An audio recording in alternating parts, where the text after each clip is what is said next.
পাত্রী কানাডার স্থায়ী নাগরিক, চাকরি করেন ব্যাংকে, খুঁজছেন পাত্র, পেয়েও গেছেন।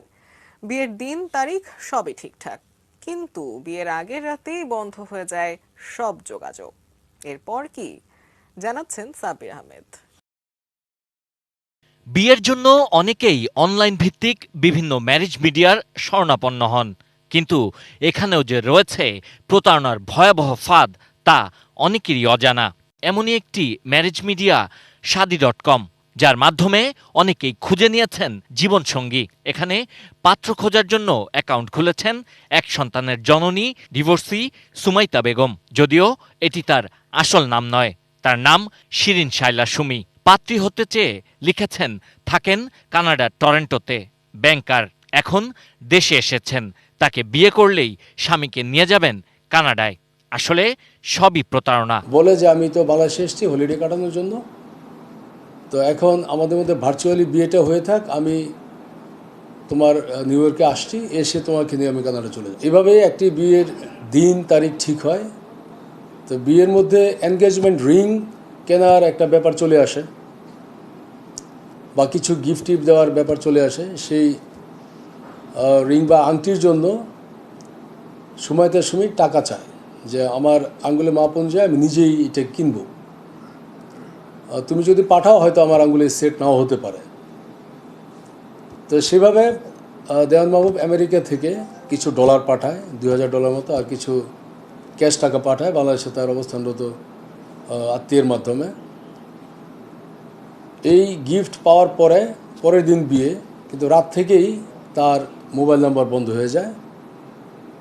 এদিকে দেওয়ান মাহবুবের নিকট আত্মীয় যারা আছে তাদেরকে আগেই সে ইনভাইট করে রাখে বিয়েতে থাকার জন্য। তারা সবাই পরের দিন আসে, এসে দেখে যে আসলে এটি একটি প্রতারণা ছিল এবং সে খুব লজ্জিত হয়।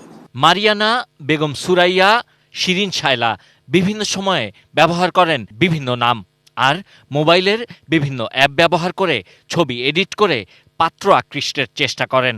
তাকে গ্রেপ্তার করেছে গোয়েন্দারা। তার কিন্তু ন্যূনতম 45-এর উপর তার এইজ, কিন্তু সে এমনভাবে নিজেকে উপস্থাপন করে সে তরুণীর মতো তাকে দেখায়। এটা অ্যাপসের মাধ্যমে গিয়ে সে নিজের চেহারা সুন্দর করে ফেলে এবং তার বয়স ওই এডিটের মাধ্যমে কমিয়ে ফেলে। এভাবে সে নিজেকে খুব সুন্দর একজন রমণী হিসাবে উপস্থাপন করে। তাকে দেখে কেউ আকৃষ্ট হলে শুরু হয় সামাজিক যোগাযোগ মাধ্যমে আলাপচারিতা। নিজের কণ্ঠ পরিবর্তন করে নিজেই মা বা বড় বোন সেজে পাত্রের সঙ্গে কথা বলেন এই প্রতারক। জি ভাই, কেমন আছেন? সময়টা কই? হ্যাঁ, সময়টা আছে, একটু বলো ভাই। একটু সময় দেন তো আমার। এই সময়টা কথা বলো। পাত্রের বিশ্বাসযোগ্যতা অর্জন করতে নিজের কানাডিয়ান ড্রাইভিং লাইসেন্স, স্থায়ী নাগরিকত্বের কার্ড, ব্যাংকের ডেবিট কার্ড সহ নানা জিনিস দেখান। এভাবে পাত্রের বিশ্বাস অর্জন করে বিয়ের গয়না বা কেনাকাটার কথা বলে হাতিয়ে নেন লাখ লাখ টাকা। এবং দীর্ঘদিন যাবৎ সে কাজটি করে। এই তথ্যগুলি আমার মনে হয় একটু যাচাই করতে হবে। তার বক্তব্য আমরা মনে করছি সঠিক নয়, এই সংখ্যাটি অনেক বেশি। মোবাইলের যে ডকুমেন্ট, কয়েকটি ডকুমেন্ট পেয়েছি, কেউ $10,000 US ডলার পাঠিয়েছে, কেউ $5,000 US ডলার পাঠিয়েছে, কারো কাছ থেকে বাংলা টাকায় 30,000 টাকা, 40,000 টাকা, যার কাছ থেকে যেমন পারে। কখনো লেহেঙ্গার কথা বলে, কখনো আংটির কথা বলে, কখনো এনগেজমেন্ট ওই নেকলেসের কথা বলে সে টাকাগুলো হাতিয়ে নিয়েছে। তুমি কোথায় যাবে? আমার তো ছোট ভাই যাবে, তোমার সাথে দেখা করবে, তোমাকে নিয়ে মার্কেটিং এ যাবে আমার ছোট ভাই। আমি তো এই টাকা দিয়ে কিনে নিচ্ছি, আগে আসার দরকার নেই। না, আমি আমার ছোট ভাইকে পাঠাবো বলেছে। তুমি আমার ছোট ভাই, তোমার ছোট ভাই পাঠাইতে চান, তাদের কাজ হয় না স্যার, তাদের কাজ করি না, তাদেরকে ওখানে ব্লক করে দিই। শুধু কানাডার নাগরিক নন, কখনো নিজেকে অস্ট্রেলিয়ান নাগরিক হিসেবেও পরিচয় দেন এই প্রতারক। বিভিন্ন নাম ব্যবহার করে অসংখ্য যুবকের সঙ্গে প্রতারণা করেছেন শিরিন। ভুক্তভোগীরা সামাজিক লোকলজ্জার ভয়ে এসব বিষয়ে অভিযোগ করেন না।